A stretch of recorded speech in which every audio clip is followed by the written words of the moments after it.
Alright guys, hopefully you can hear me. I got the generator on, but we're going to do a foam cannon shootout.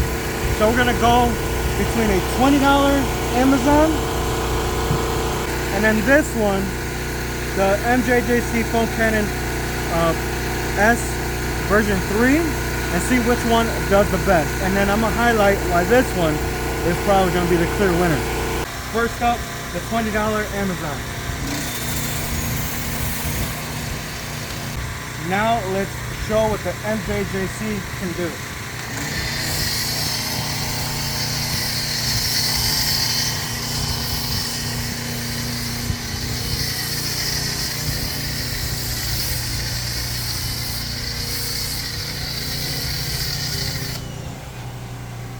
Clear winner, and I'm full of soap right now, but clear winner. It is very sturdy. The bottle is fantastic. I love the spray pattern, and I can go vertical or horizontal. But look at that foam. The soap I use is not super thick, but the consistency is what matters. Now let's talk about why this is the clear winner of the shootout. As you can see, the $20 Amazon was pretty runny, was not consistent.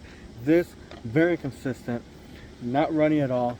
My soap I use is thinner, so it's not super thick, but it was even across the whole panel. This super wide bottom, which I love. Double gasket for great sealing. Quick on and off to refill when you need to. The weighted ball, make sure it is always going to be in the soap solution or whatever you may have in here. Vertical and horizontal spray pattern, and quick change of the orifice. It looks really nice. The bottle is super durable, clear markers, and you need to get one. Click the link in the bio.